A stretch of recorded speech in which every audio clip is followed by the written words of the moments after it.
Stand beside a medieval dock piling or, look up into the roof of a centuries-old hall and, well, you are facing a problem modern builders quietly struggle to explain. Wood, according to modern expectations, should decay, soften and fail within a human lifetime when exposed to moisture. Yet medieval timber placed in rivers, buried in soil or left in damp air, has remarkably survived for hundreds of years. This was not chance. It was, in fact, the result of a forgotten understanding of wood, rot and time that modern construction has, for the most part, largely abandoned. The medieval secret was never a single miracle substance.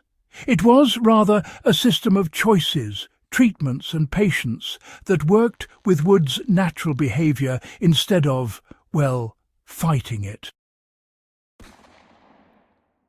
Medieval builders understood that rot begins long before wood gets wet. Rot is not simply caused by moisture.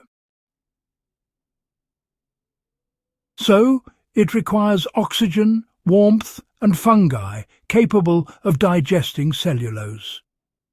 Medieval builders, you see, learned through experience that preventing rot meant controlling those conditions right from the moment a tree was felled. Trees were cut in winter when sap was low, which reduced the internal sugars that fungi feed on. Logs were stripped of bark quickly, denying insects a nesting place and, well, preventing trapped moisture. Timber was then left to season slowly, often outdoors, but always raised from the ground so air could circulate freely. These days, modern lumber often skips these steps, entering construction with biological activity still underway. Waterlogged wood was sometimes safer than dry wood. One of the most misunderstood medieval practices was deliberate waterlogging. Timber intended for foundations, bridge piers or harbour structures was often sunk into rivers or marshes for years before use. Deprived of oxygen, decay organisms could not survive. Instead of rotting, the wood stabilized. This is why medieval foundations recovered from rivers are often found in astonishing condition.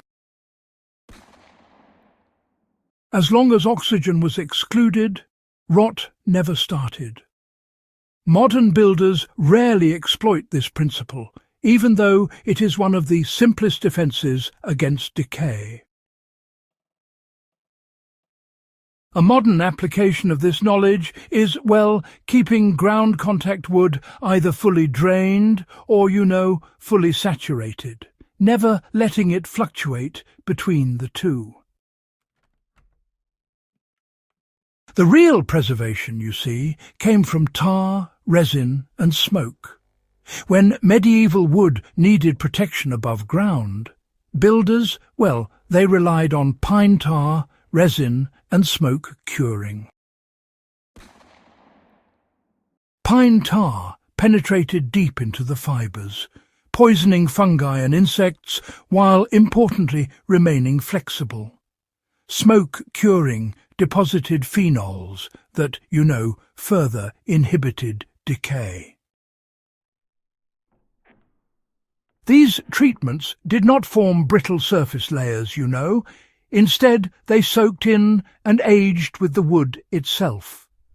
Over time, treated timber actually hardened rather than softened, becoming more and more resistant with age. Modern sealants, on the other hand, often do the opposite. They tend to crack as the wood moves and, well, they trap moisture behind them. In truth, design mattered more than any treatment, really. The greatest medieval defence against rot was, well, architectural. Wood was kept away from standing water, you see. Beams rested on sturdy stone plinths, and roofs extended far beyond the walls. Walls themselves were designed to dry quickly after rain. Medieval builders knew, often from hard-earned experience, that wood could survive almost indefinitely if it dried faster than it got wet.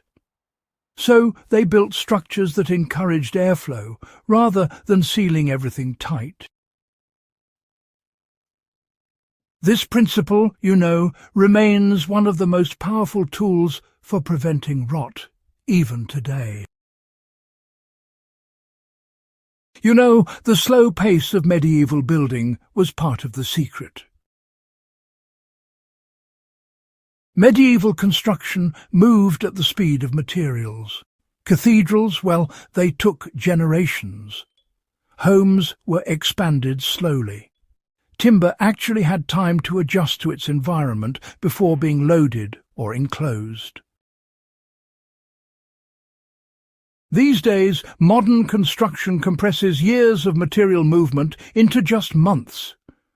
Wood is framed, sealed and stressed before it's really stabilized. Cracks form, water enters, and, well, rot follows. Allowing wood time to settle is not inefficiency, it is longevity. Why this knowledge was lost?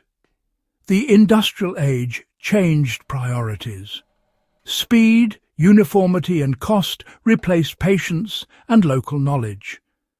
Chemical treatments promised quick protection. Kiln drying replaced air seasoning. Buildings were designed for decades, not centuries. As long as replacement was cheap and easy, durability stopped being a requirement. The medieval secret faded not because it failed, but because it took too long for modern schedules. You know, the secret still works if you respect it. It's really quite remarkable how even today those age-old techniques continue to shape our world in ways we might not always notice. Choosing slow-grown timber, seasoning it properly, avoiding moisture traps, using breathable treatments and designing for airflow will dramatically extend wood life. These are not nostalgic ideas, they are proven ones. Medieval wood defied rot because it was treated as a living material with specific needs.